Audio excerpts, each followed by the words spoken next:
ever by the widest margin on record. Earth has just experienced the hottest year since records began. This is the worst drought to hit South Africa. The building El Nino phenomenon will change weather from coast to coast. 12,000 square kilometers of coral are in danger of being wiped out. Food sources for many of our people in the other islands goes with it. There are climate change migrants, people who can no longer grow crops on their land. Scientists are highlighting the urgency of cutting greenhouse gas emissions. 2015 is the hottest year ever recorded by mankind. Over 750 deaths have been The reported. powerful Category 5 storm is the strongest ever to hit the South Pacific nation. Data published by US and UK meteorologists say the sharp increase in 2015 can be attributed to human activities, notably the burning of fossil fuels.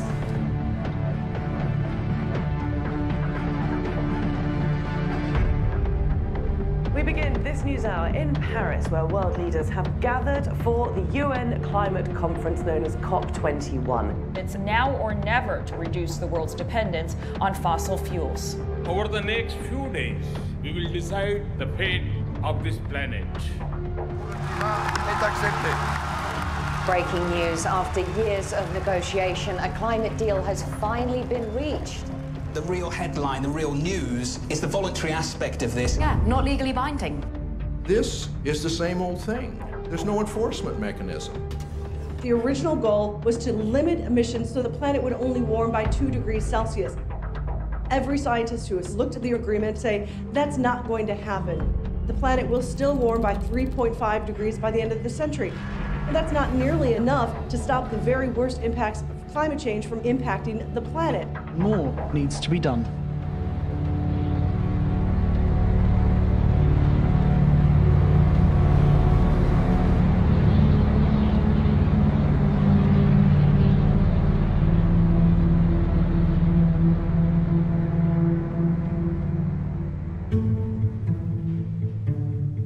Coming out of this climate summit, we see a very clear gap. The politicians are not stepping up.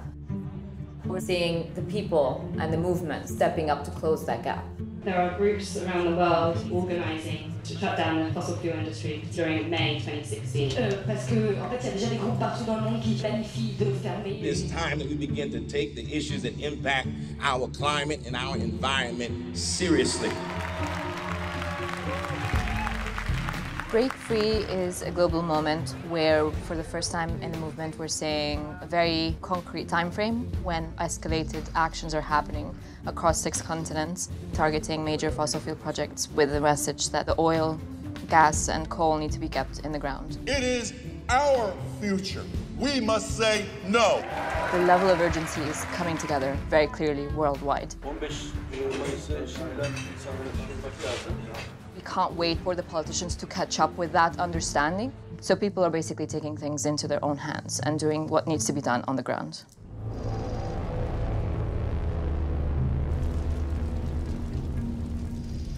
What is legal is not necessarily just.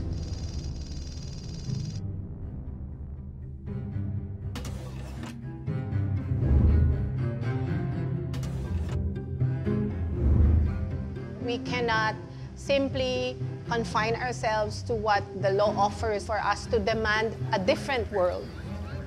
I remember the time when to even distribute flyers about the issue of oil was against the law. Things remain the way they are because we allow it.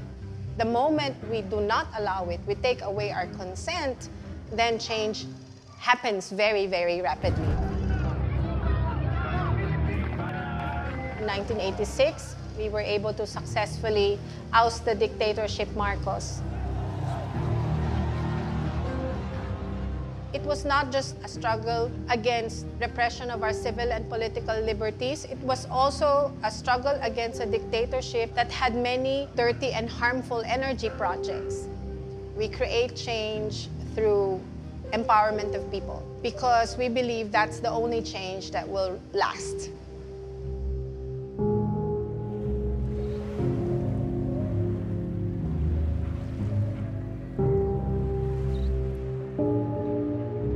Makikita nyo siguro pagpunta nyo dito sa baybayin, may pagbabago ba sa kalagayan at ng kabuhayan ng tirahan ng mga mamamayan na siya daw unang makikinabang sa pagtatayo ng ganitong klase ng enerhiya dahil sa mga ibibigay nitong mga trabaho, kalsada, paaralan, wala ka namang makikita.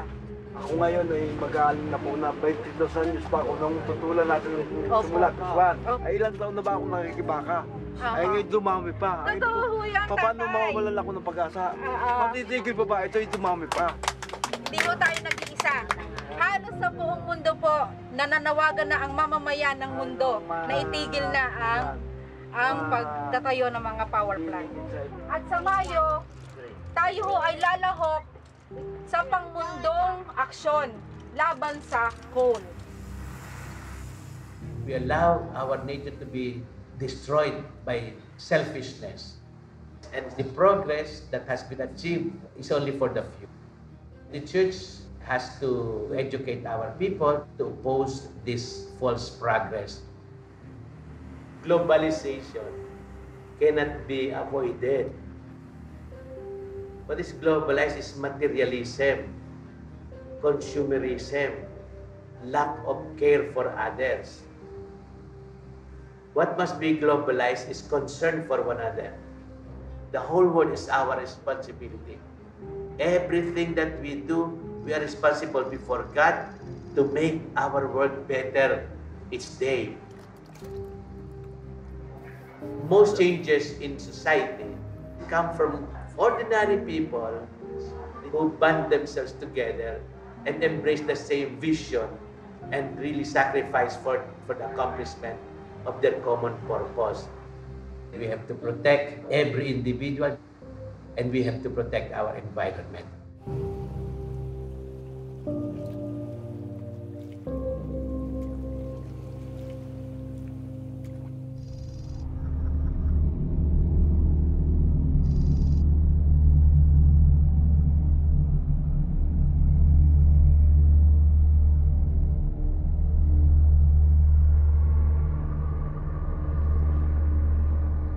The laws of nature and the laws of economics are in conflict at the moment.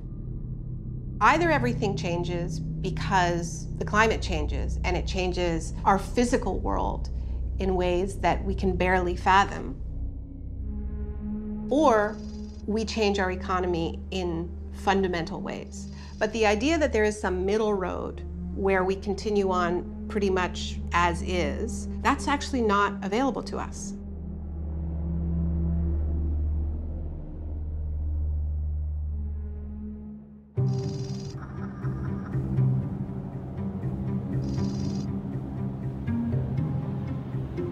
Vancouver, like a lot of port cities in the Pacific Northwest, is being eyeballed to be a significant export point for a lot of fossil fuels. Kinder Morgan is, I think, the biggest, baddest project on the table right now. It would be expanding a pipeline currently moving 300,000 barrels of tar sands a day to close to 900,000 barrels a day.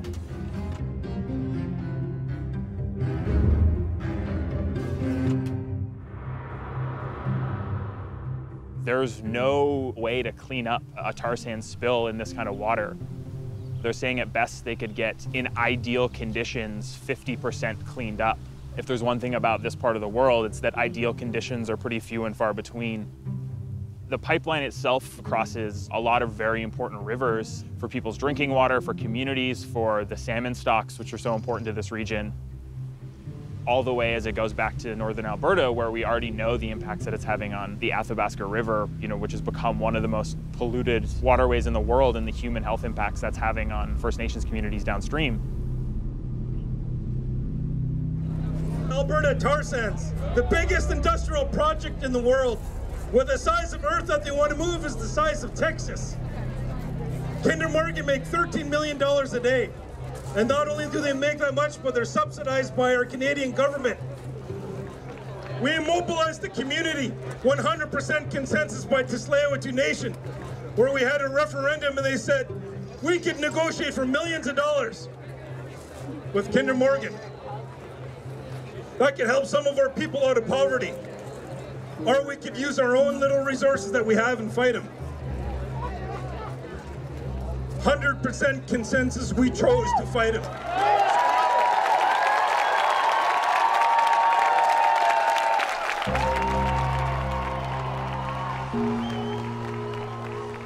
So right here is home. You know, we haven't left. This is where we've been for thousands of years.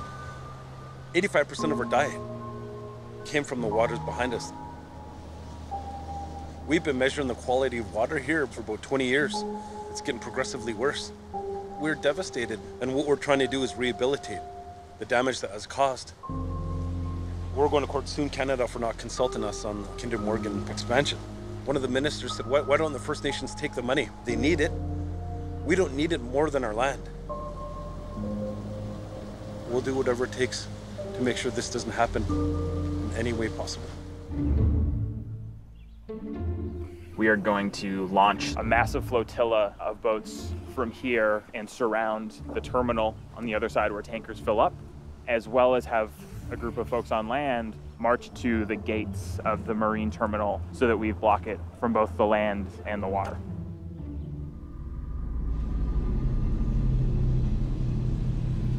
It is in a lot of ways a battle between a story of the old and a story of the new.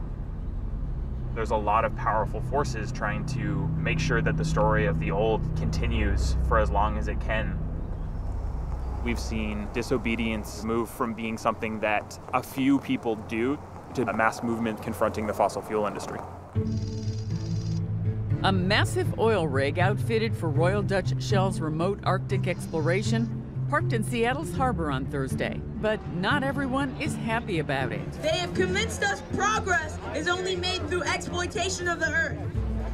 Everyone is coming to protest. We have scientists, ecologists, and city council members who are willing to get arrested because they understand the severity of this moment. Stand up in whatever manner you can. This is our lunch counter to sit on. This is our history to be made. We hold the world in our hands. Thank you.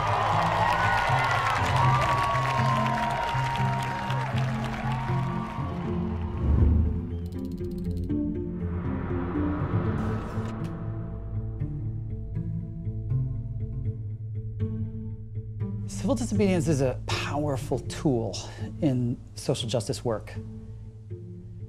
The law, it's not sacred, and to challenge it shakes our consciousness.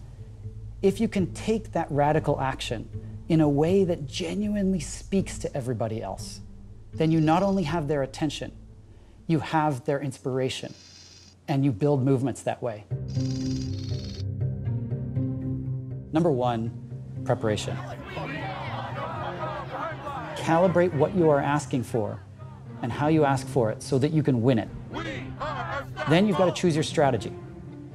You've got to choose a tactic, a target that can successfully grab public attention. Then you've got to make sure that your execution is flawless. The media will look for every opportunity to delegitimize you. If there is one misstep, one act of violence, it's over. I've never been in the White House, but the ability to chain myself to the outside of the White House turned out to be important and empowering, and anyone can do it. Most of us don't have huge sums of money. All of us have a body that we can put in the way. I want to say very clearly that civil disobedience is but one tool in the activist toolbox. It's not the first one that you should reach for, and if you use it all the time, like any other tool, it's going to get dull. That said, civil disobedience has a role to play. Nobody should have to go to jail about climate change. In a rational system, that would be the last thing that would happen. But because the way power is distributed in our world, sometimes we have to.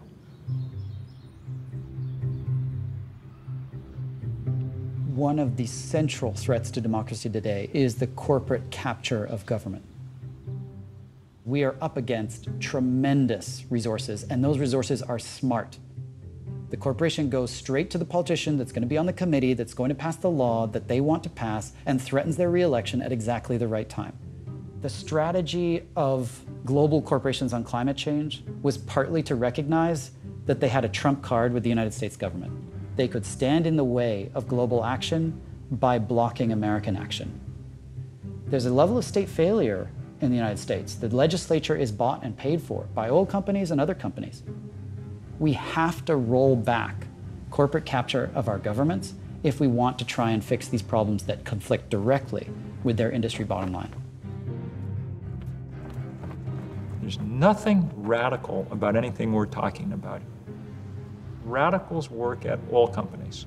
If you are willing to get up in the morning and make your fortune by altering the chemical composition of the atmosphere, and you're willing to do it once scientists have told you what would happen, and once you've seen it happen, once you've watched the Arctic start to melt, if you're willing to do that, then you're a radical, and our job is to try and check that radicalism.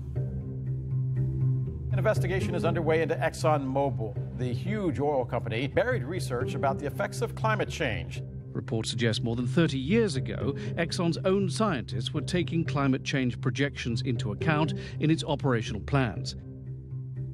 Exxon was on the cutting edge of science. They wanted to be on the cutting edge of science 40 years ago on climate change.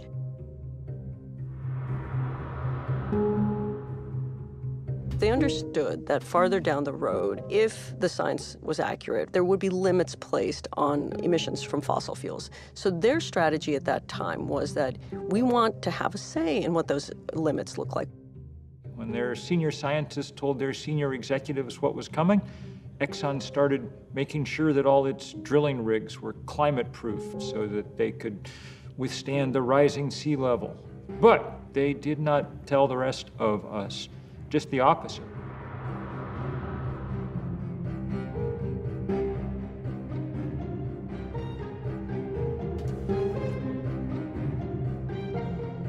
Around 1989, there was a shift in the thinking at the executive level. And that was when Exxon joined this group called the Global Climate Coalition, which sounds very green. But in fact, they were put together to fight any policy reaction to climate change.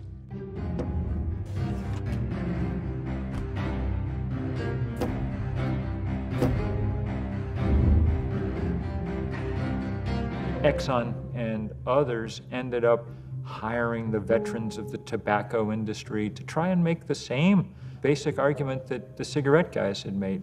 After 3 decades of investigation, no causal link between smoking and disease has been established. Scientific evidence remains inconclusive as to whether human activities affect the global climate. It was effective, and it cost us a generation's worth of time.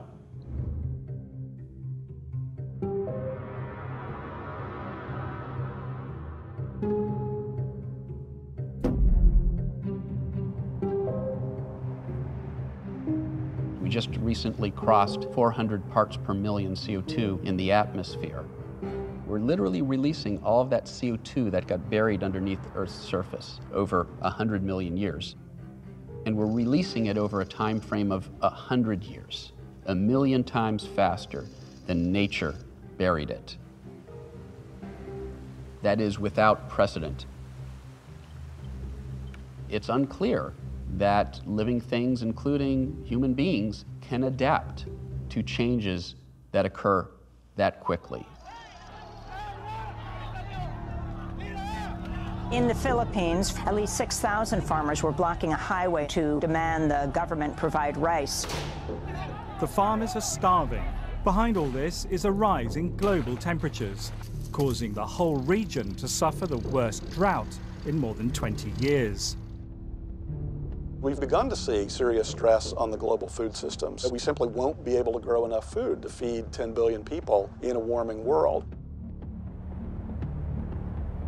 There's a study that looks at temperatures to come in much of the Middle East. And what they found was the combination of heat and humidity for stretches of time by 2100 would not be compatible with human life. A new study published yesterday finds climate change exacerbated the worst drought ever in modern Syria, aggravating social unrest in the country and helping to push it over the brink into civil war.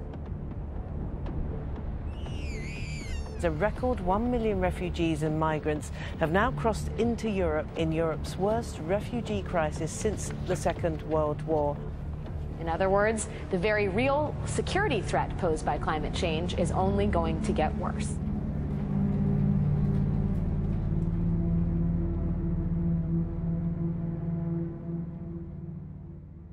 You've got to put your bodies upon the gears and upon the wheels, upon the levers, upon all the apparatus, and you've got to make it stop. And you've got to indicate to the people who run it, to the people who own it, that unless you're free, the machine will be prevented from working at all. Social movements are different from ordinary politics in that they are not simply about how to divide up the goods, but about what a good is. It enters a domain that goes beyond immediate self-interest into what's required of us as responsible human beings. The secret of civil disobedience is moral clarity. Gandhi said, "I am a human being first, and a citizen of my country second." He targets the fact that Indians aren't allowed to make their own salt, and has a massive salt march across India to the coast where he bends down and picks up sea salt. How could someone possibly prevent you from doing something like that? He's taken the weakest point of his opponent and targeted it to generate the most moral clarity. Different forms of civil disobedience shaped the basis of the abolition movement, the women's suffrage movement, the civil rights movement. It's time for us to say, if you don't do something about it, we will have no alternative but to engage in broader and more drastic forms of civil disobedience in order to bring the attention of the nation to this whole issue in Selma, Alabama. At the core of activism is one simple thing, and that's voice. So many people in the world, their voice is actually just not heard. The civil rights movement had a grounded belief that the first and most important thing to do was allow the people who were on the ground to be able to shape the direction and to be the front of what was happening. It was about building the capacity to organize for action and mobilizing the public to show up in support of an action. The effect of civil disobedience is often to raise the cost of business as usual, to disrupt normal processes and procedures, which makes it more costly to resist change than to agree to it.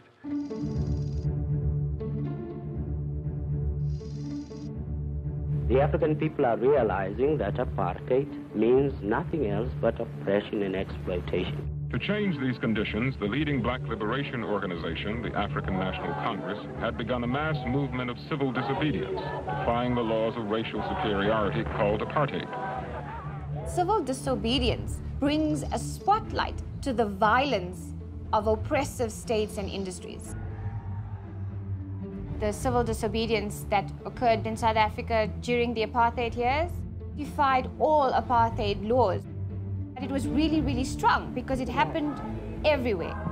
From street committees to unions, to labor movements, to student movements, everybody found an aspect of apartheid laws that affected them and then used some kind of mechanism to defy it. It didn't change overnight, and it wasn't one day of civil disobedience. It takes time, and you will have obstacles, but I really don't think there's any fight that we cannot win if we have the numbers.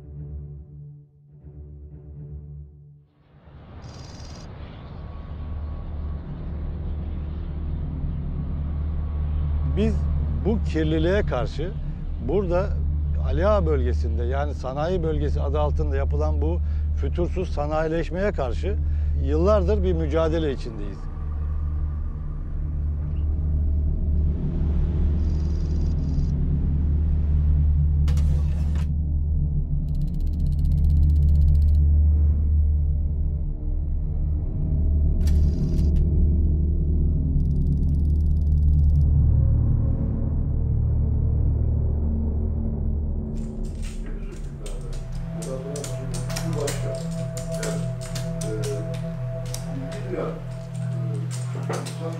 Kapitalizmin hakim olduğu bir süreci yaşadık. Genelde onu yaşıyoruz. Şimdi özel şirketler etütleri yapıyorlar kendileri aralarında. Biz karşı çıkmaya çalışsak da, karşı çıksak da ikinci bir çevre hareketiyle kendileri çevre etütü yaparak bu sayfaları tesisler yeni yapılırken, daha yeni işletmeye girerken, büyürken falan oraya işçi alınacağını, oradan para kazanılacağını çok kandırıldılar. Her zaman var mı? Bunu bu her zaman için geçerli. Anladı.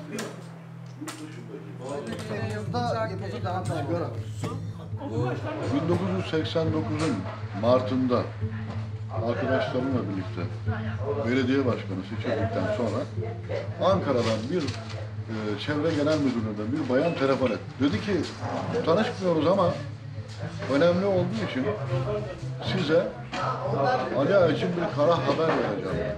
Ali Ağa'da ithal kömüre dayalı 1000 megawatt gücünde bir termik santral kurulacak. Şili'den Kınağa kadar bütün belediye başkanlarını çağırdı.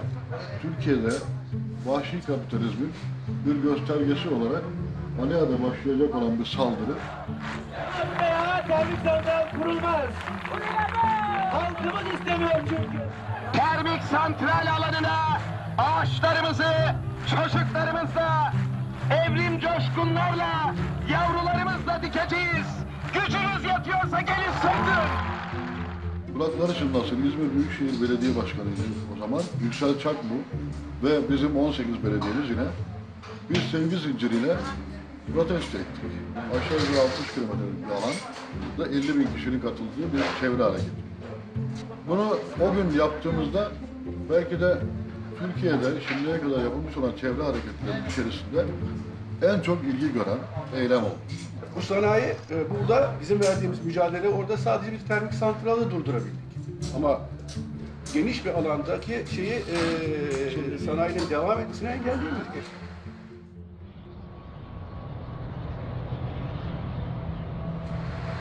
Bugün Ala'da bile bir yeni termik santral kurulur vaziyette kurulmaya devam ediyor. Kimse ses çıkarmıyor. Oradaki insanlar adeta bizi kovalayacaklardı. Yani bizim geçim kaynağımızı yok ediyorsunuz. Bunu açıkça söylüyorlar dediler.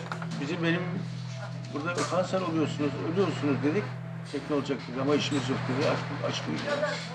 Yani biraz insanları açlıkla terbiye etme gibi bir şey değil mi? Ya. Ben onları iki belediye otobüsüne bindirdim.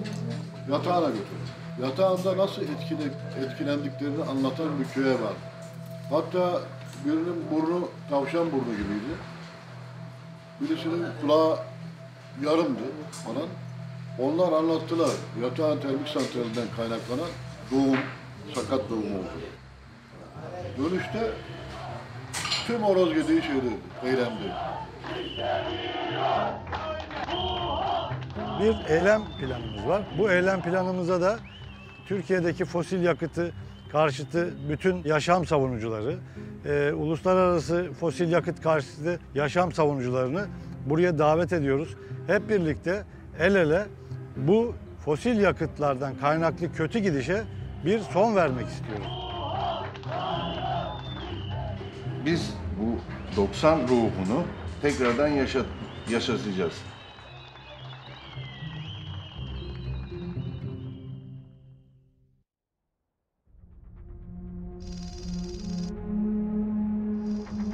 You cannot pretend that we do not exist. You cannot plead ignorance to our problems because we are here. What power means in the context of social change is, of course, the story of David and Goliath. The Philistines send their powerful warrior Goliath to go confront the Israelites, who are afraid. Until finally, David, who is not a warrior but a shepherd, went to King Saul and says, "Let me go fight Goliath." The king says, "You're not equipped. You got to take my sword, my shield, my helmet." They're so heavy he can't move. And he reflects for a moment and says, "Wait a second, I'm a shepherd, not a warrior." He takes off all that armor, picks up a few stones, goes to face Goliath. It's only when he discovers his own resources, not those of his opponent, as the foundation of his strategy, that things begin to shift. And that's what creates those moments of opportunity for the Davids of this world.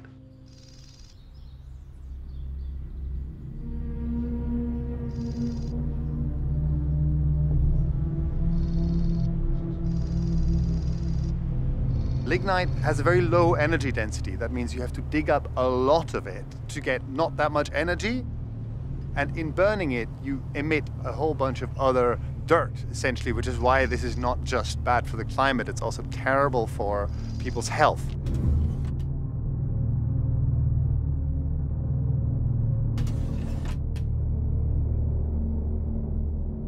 Germany produces and burns more lignite than any other country in the world in absolute terms, including India and China.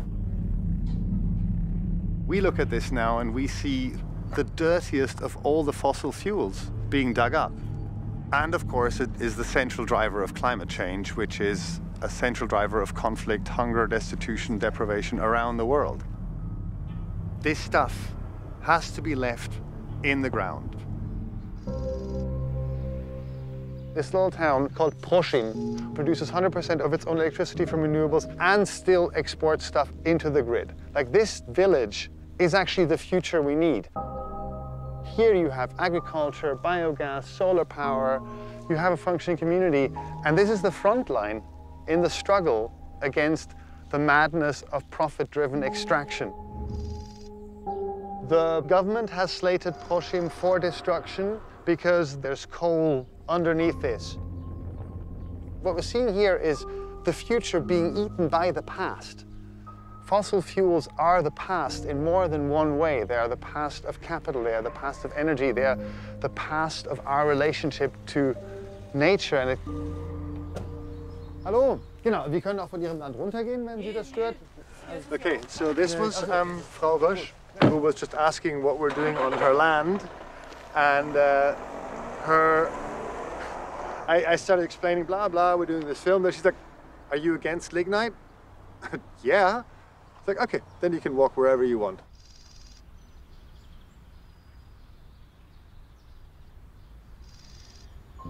Folks lived here a few years ago. This was their lives. The government said, you can't be here because we're going to dig this up because there's coal underneath. They had grown up here. They were planning to maybe die here. These kinds of images, that's also why we're doing this. There's folks here being evicted from their homes because we cannot stop destroying the environment. This cannot go on. All the political work that you're doing when you're mobilizing for a big disobedient action will ultimately be for naught if the action isn't a success in tactical terms. I'm going to tell you the situation as it was last year. Here is the open cast mine guards viola. This whole area was our action target. Now, there are always two kinds of obstacles that you need to bear in mind. The first is geographic, or let's call them technical obstacles. Then, second challenge, police and corporate security. Let's call these human or political problems. Our goal is not to fight the police. Our goal is to get around them, because they're not our enemy. Our enemy is the lignite production inside the pit. So when the police start forming a line, with sheer determination, we are walking through the police lines, not hitting them, not engaging them violently, but just walking through. We ensure that all of the 4 actions manage to get into the pit. I've been doing civil disobedience actions for 17, 18 years now. It's very hard to get a sense of empowerment, to actually really feel in every fiber in your body that you can make it. We can actually stop this. The moment when we were running towards these diggers, when we saw that they were all shut down, I remember this moment of like, we've done it. It was an unbelievable moment of personal and collective empowerment in a struggle that all too often seems brutally hopeless. In May, we're going to be more people, and hopefully they won't be able to stop us. Last year they couldn't, so let's see if we can do this again. We think we can. If you say you can't deal with climate change without a revolution in values, a revolution in the way we think, people will say, well, we don't have time for that kind of thing. The truth is what we don't have time for is continuing to try the same thing that hasn't worked for 2.5 decades. We continue to be inspired by ordinary people having the courage to stand up against corporate interests, even against government policies that will bring harm to their communities. Hope is belief in the plausibility of the possible as opposed to the necessity of the probable.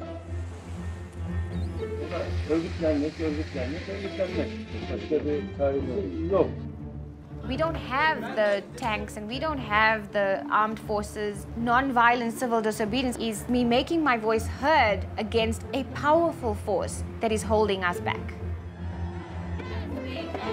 Keystone turned out to be a great victory because all over the country and the world, people looked up and saw, you actually can beat big oil. It may seem impossible right now to prevent climate chaos, but social movements have shown that the limits of the possible are there to be moved. My hope is that we come out the other side of this with a global sense of a new kind of power in the climate movement. What we need are new ways to do new things. To practice civil disobedience is necessary to be able to pursue a better life for our people. Batangas now is the center of action against fossil fuel. It's quite possible that a more radical approach will bring rapid change. It's straight math. How many people are active and engaged on this issue? How hard are they pushing? How coordinated are they? It's the people who are engaged that determine what government does. And all we have is a choice to make about whether we're going to be one of those people or not. The science is pretty dark and things are changing very fast. But I am absolutely sure there is going to be one hell of a fight.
maganda.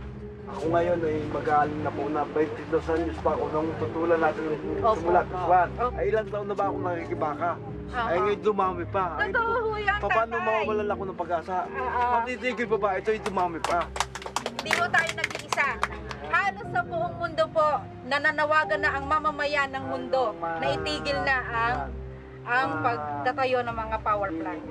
At sa Mayo, tayo ho ay lalahok sa pangmundong aksyon laban sa coal. We allow our nature to be destroyed by selfishness. And the progress that has been achieved is only for the few. The church has to educate our people to oppose this false progress. Globalization cannot be avoided. What is globalized is materialism, consumerism, lack of care for others. What must be globalized is concern for one another. The whole world is our responsibility. Everything that we do, we are responsible before God to make our world better each day. Most changes in society come from ordinary people who band themselves together and embrace the same vision. And not simply confine ourselves to what the law offers for us to demand a different world. I remember the time when to even distribute flyers about the issue of oil was against the law. Things remain the way they are because we allow it. The moment we do not allow it, we take away our consent, then change happens very, very rapidly. In 1986, we were able to successfully oust the dictatorship Marcos.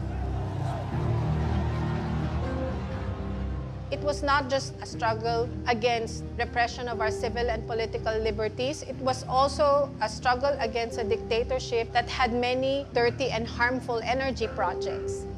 We create change through empowerment of people because we believe that's the only change that will last.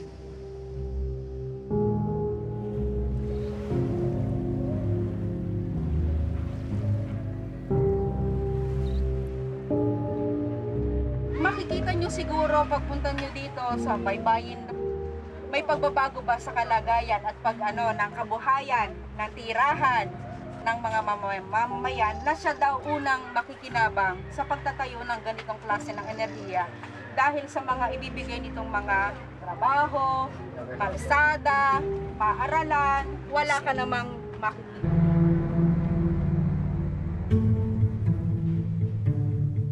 Coming out of this climate summit, we see a very clear gap. The politicians are not stepping up. We're seeing the people and the movement stepping up to close that gap. There are groups around the world organising to shut down the fossil fuel industry during May 2016. Parce que, en fait, il y a déjà des groupes partout dans le monde qui planifient de fermer. It's time that we begin to take the issues that impact our climate and our environment seriously. Break Free is a global moment where, for the first time in the movement, we're seeing a very concrete time frame when escalated actions are happening across 6 continents, targeting major fossil fuel projects with the message that the oil, gas, and coal need to be kept in the ground. It is our future. We must say no. The level of urgency is coming together very clearly worldwide. We can't wait for the politicians to catch up with that understanding. So people are basically taking things into their own hands and doing what needs to be done on the ground.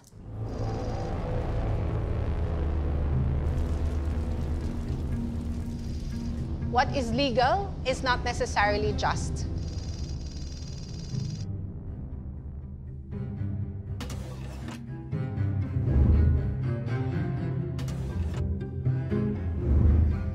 We cannot. The powerful Category 5 storm is the strongest ever to hit the South Pacific nation. Data published by US and UK meteorologists say the sharp increase in 2015 can be attributed to human activities, notably the burning of fossil fuels.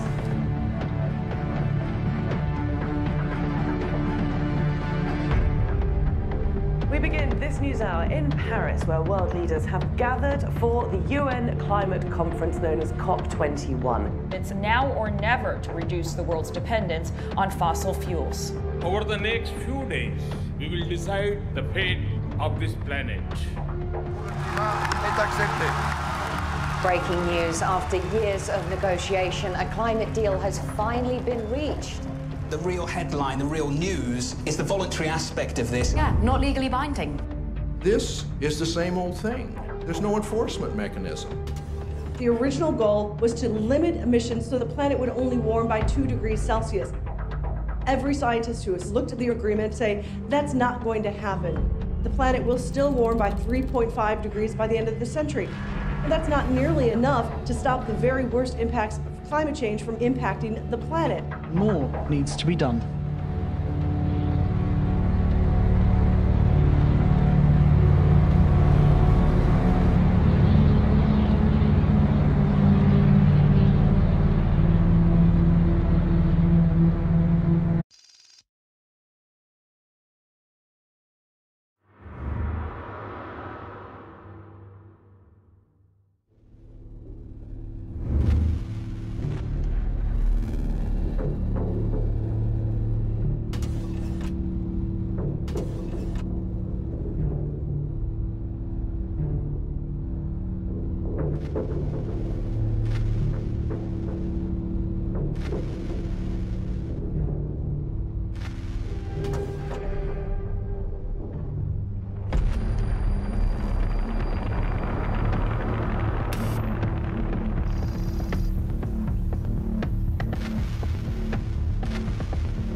Last year was the hottest ever by the widest margin on record.